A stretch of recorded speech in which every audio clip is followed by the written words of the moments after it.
Salut et bienvenue pour ce tuto sur PowerPoint. J'en fais pas beaucoup, mais aujourd'hui je te montre une fonctionnalité que j'adore utiliser, c'est insérer un rapport Power BI directement dans tes slides PowerPoint. Clairement, ça fait son petit effet, en plus d'être extrêmement pratique, parce qu'en fait d'un seul rapport, tu n'auras jamais besoin de mettre à jour des données, donc pour tes rapports hebdomadaires ou mensuels, Power BI te permet directement de récupérer tes données sans aucune mise à jour, et ça fait gagner un max de temps. On passe à la pratique. Donc je suis sur Microsoft 365 parce que du coup, petit prérequis pour que ça fonctionne, il va falloir que tu aies accès à Power BI en ligne. Une version gratuite est suffisante pour ton propre usage. Si jamais c'est quelque chose qui doit se partager avec des collègues ou des supérieurs ou des collaborateurs, il faut également qu'ils aient accès à Power BI et accès à ton rapport. Okay, donc ça veut dire que pour un usage personnel, c'est très efficace. Dès qu'il faut partager, c'est un peu plus compliqué. Dans tous les cas, je te montre voilà, la méthode pour que ça puisse fonctionner. Donc, Microsoft 365, et moi, là, dans l'exemple que je te propose, je suis sur l'offre Basic Business. Il n'y a rien de spécial dans mon offre Microsoft 365, et je suis sur une licence gratuite de Power BI.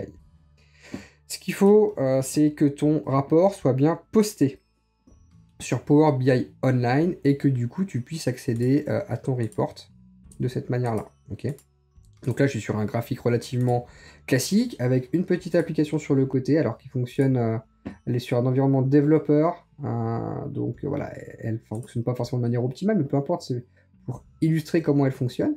Donc application directement intégrée dans le rapport.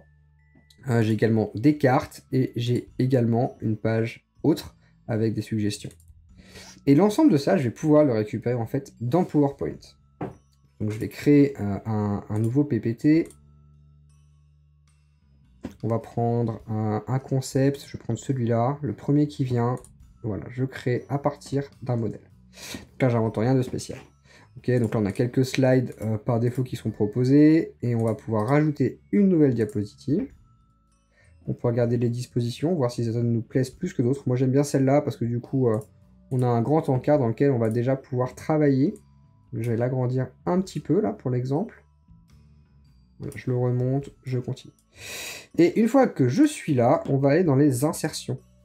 Et tu as peut-être remarqué, donc il y en a quelques-uns qui sont là depuis longtemps. Si tu es sur 365, normalement sur toutes les offres, tu peux rajouter des formulaires, ça je le montrerai dans un prochain tuto. Mais tu peux également rajouter Power BI. Donc quand tu rajoutes Power BI, directement tu tombes sur cette fenêtre. Donc on va aller piocher sur Internet en fait. C'est pour ça qu'il nous demande de coller un URL à partir de Power BI. Cette URL, si tu as bien suivi, donc quand tu vas sur ton portail Microsoft 365, tu te connectes à Power BI en ligne quand tu as accès à la version gratuite et tu vas sur ton rapport. Là, c'est pas compliqué, tu ne te poses pas de questions, tu prends directement tout le lien de l'URL, l'ensemble du lien qui est là, tu retournes sur PowerPoint et tu le colles ici. Là, il te propose de l'insérer. Et tu récupères directement ton rapport dans PowerPoint. Alors vraiment, c'est extrêmement rapide, et tu peux directement jouer avec ton rapport dans PowerPoint. C'est pas juste un coller d'image, c'est vraiment un rapport que tu peux utiliser dans l'interface de PowerPoint. Ok, donc avec les insights qui se mettent à jour les uns les autres, tu as accès aux différents filtrages, si tu souhaitais filtrer juste sur une personne, ça c'est possible. Tu vois, donc là je le fais juste pour un tableau, pour un visuel, et tu peux du coup actualiser les données. Donc ça c'est là que je le dis, quand tu as une présentation type où tous les jours, enfin tous les jours, toutes les semaines, tous les mois, tu vas sur Excel, tu remets tes chiffres, tu touilles, etc. Si tu as un bon rapport Power BI, tu as juste à ouvrir tes slides, tu vas directement sur actualiser, boum, ça retombe dedans. Il n'y a rien de plus à faire que ça. Là tu vois, il y a une Power Apps que je peux également utiliser droit dans l'interface. Là tu vois, j'ai accès à l'ensemble des boutons, là je peux visualiser. Je peux aller la modifier, voilà, dire là c'est pas Suzy Dupont, c'est Henri, je valide. Voilà, donc là ça a bien changé. Et derrière, donc, vu que j'ai changé ma base, actualiser. Donc là, alors ça actualise le visuel mais pas les données qu'il y a derrière. Donc juste pour montrer, là je vais actualiser les jeux de données à la main dans Power BI Online. Donc c'est celui-là, je le mets à jour. Donc on a quelques options de connexion à rétablir.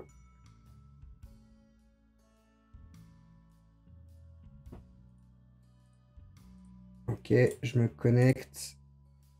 Donc voilà, on rétablit les connexions si jamais elles ne le sont pas. Voilà, vraiment, il faut toujours essayer d'aller là pour quand on voit qu'on a le petit triangle jaune là sur les actualisations des jeux de données. On retourne ici jusqu'à ce qu'ils disparaissent. En général, c'est la connexion aux données hein, qui est perdue. Donc voilà, ça c'est le petit, la petite parenthèse. Donc maintenant que j'ai bien mis à jour mon rapport Power BI, si je mets à jour les données, on va regarder, ça va aller très très vite. Voilà, on voit le graphique qui change complètement. Juste, voilà, juste avec un seul clic sur le côté. Ces rapports-là, tu peux les faire agrandir directement dans ta page et les manipuler directement devant ton audience, en fait, dans PowerPoint. Là, je le montre, je suis pas en mode présentateur, mais ça marche aussi en mode présentateur. Voilà, je suis en mode présentateur. Si jamais je clique à côté, ça va à la slide suivante. Si par contre, je clique dans un rapport, j'interagis avec mon rapport. Donc ça, c'est quand même plutôt bien fichu. Et ça me permet directement d'aller voir à l'intérieur ce qui s'y cache. Tu vois, j'ai toute l'interface contextuelle, tout pareil, avec tous les filtres, droit dans PowerPoint. Ça, clairement, c'est une killer feature. Je suis surpris que Microsoft en fasse pas plus de pub, en fait. C'est vraiment exceptionnel comme fonction. Alors moi qui ai eu beaucoup de reports mensuels à faire, maintenant je suis très content d'avoir cette option qui est intégrée. Si jamais tu voulais montrer une autre page de ton rapport, donc là on va sur le contenu, je vais retourner sur le tuto YouTube. Disons que je veux la page où il y a les cartes, bah pareil, hein. Donc je vais, tu vois, l'URL change hein, en fonction du rapport dans lequel on se situe. Donc on va devoir aller prendre le bon URL. Là je prends cette URL, je retourne sur PowerPoint, je retourne sur mon insertion Power BI, je recolle mon URL, j'insère. Voilà, donc je peux directement monter. Voilà, je vais également la tirer, je mets mon présentateur. Et là, je peux directement aller cliquer sur mon report. Directement, donc là, je peux aller voir par ville. Hop. Du coup, j'ai mon slide sur la région. Tout comme j'ai programmé mon rapport dans d'autres tutos. Donc, tu devrais pouvoir voir les liens qui s'affichent ci-dessus. La maille de temps. Tout ça est fonctionnel. Hein. C'est vraiment top. Donc voilà. Quoi d'autre dessus également, donc la plan, ajouter sur le plan, ça je n'ai jamais trop utilisé. Vraiment, ce qui est utile, c'est l'actualisation. On voit, il y a également un autre rapport sur lequel j'ai des insights, normalement. Donc voilà, c'est cette fenêtre-là. Je vais reprendre l'URL, je vais la recoller dans PowerPoint sur une troisième section. Toujours la même manip. Hop, Power BI. Donc une fois que le rapport est en ligne, on peut mettre l'URL de ce rapport, l'insérer et utiliser l'ensemble de manière dynamique. Combien de ventes en 2021. Alors, il n'a pas compris par les termes. What is the price? Voilà, donc il y a des choses qui sont proposées. How many orders?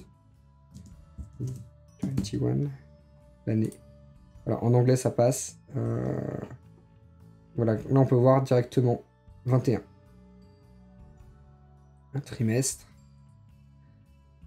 Okay, donc là voilà, faut vraiment aller jouer avec les insights. Hein. Pour le coup, ça peut être utile, il faut juste bien le configurer au préalable. Donc après, du coup, tu as une présentation directement exploitable pour ton audience.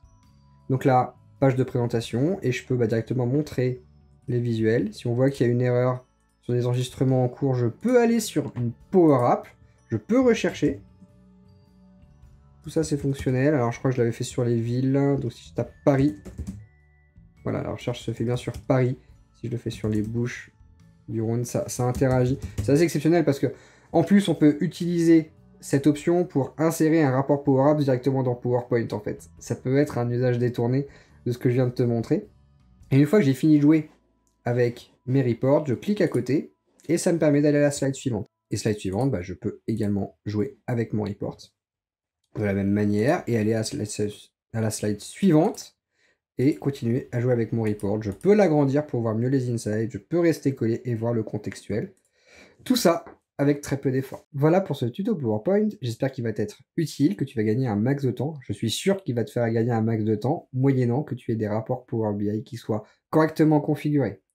J'espère que ça t'a plu. lâche un petit pouce, abonne-toi à la chaîne pour voir quand les vidéos sortent et active ta petite cloche également pour savoir quand ça tombe, à peu près une par semaine.